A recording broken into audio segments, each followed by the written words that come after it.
everyone, and welcome to Chapter 4 of the course, where we'll be creating reference sheets for our original characters. In the last chapter, we took our characters from a rough concept to a refined, finalized design that we can work with.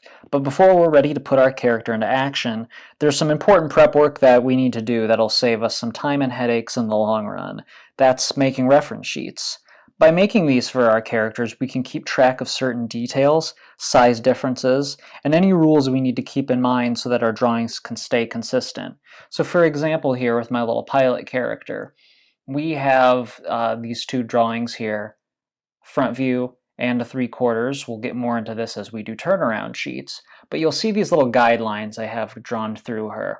Something that will help you keep your character consistently proportioned as you draw them, for example, is measuring out their height and heads. So for example, we have these brackets here. Each line up with her head size. So as we can see here, 1, 2, 3, 4. A little pilot character.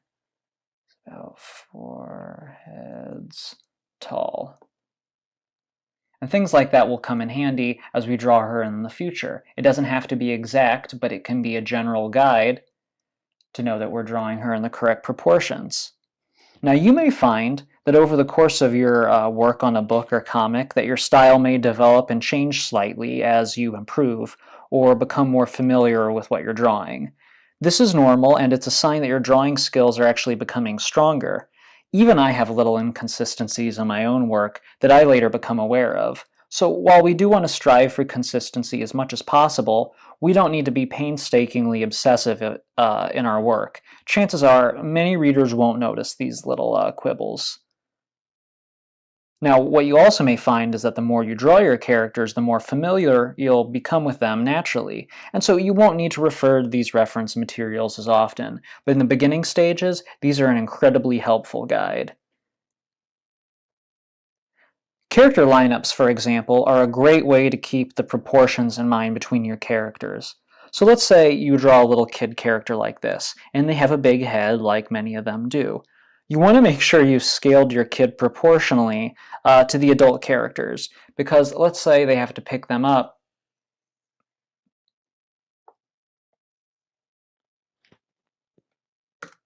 The kid's head is about twice the size of the mom's head. So in that case, we've probably made a mistake and would want to readjust our head sizes.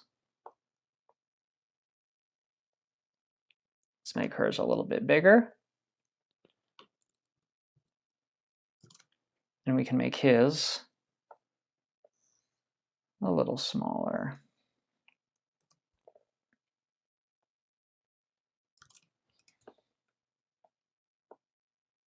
And there we can go a little smaller.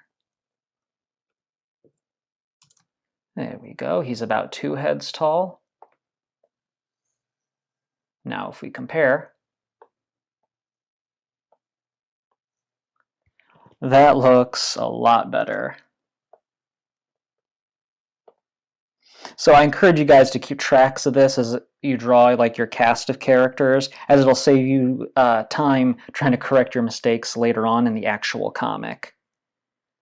What you can also do with reference sheets that I love is save precious time by creating assets that you can reuse. An asset in this instance refers to a piece of artwork that you can use for multiple purposes or reuse in different instances. This can be a background illustration, a certain prop drawing, or even parts of a character. What these sheets can also do for you is save precious time by creating assets that you can reuse. An asset in this instance refers to a piece of artwork that you can use for multiple purposes, or reuse in different cases in comics.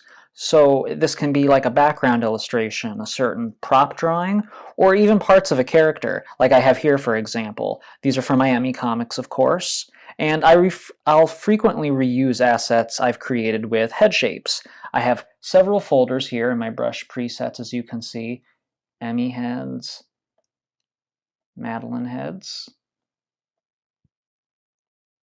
These help me stay consistent as possible with the proportions and scale, and it saves me a great deal of time having to redraw all the details of the head over and over.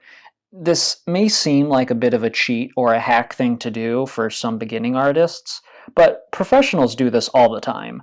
The key is just not to make it too obvious.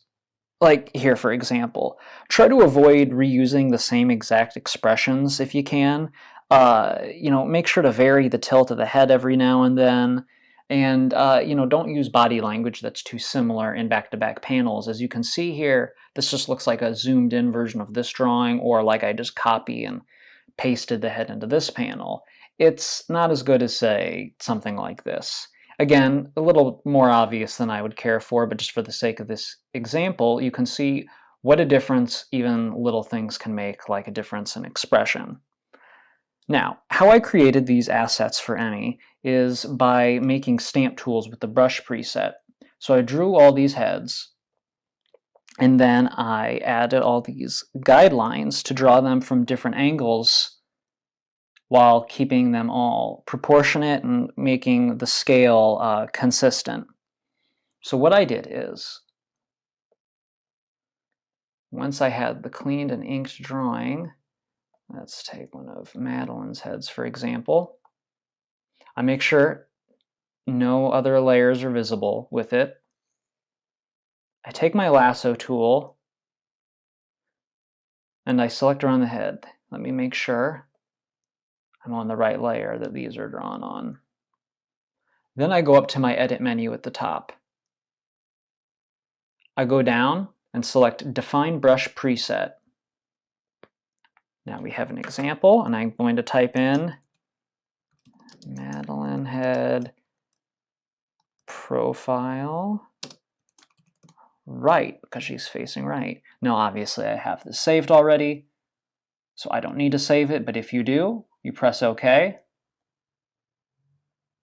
And then there you go, it'll be like a stamp. And it will show up here in this brush preset menu. I'm not going to need that because I already have it, so I'll throw that away. Depending on your art style or the complexity of your characters, you may not need something like this. It works for my art style in this comic's case, and it helps a great deal. But if you prefer to keep things in a looser, sketchier style, that's also fine. For example, I never used assets on my book 21 Terrifying Monsters, at least not assets like these, because I would only be drawing each character once. However, even I had reference sheets when it came to things such as color palettes, and we'll be discussing that in the next video. So I'll see you next time, and thanks for watching.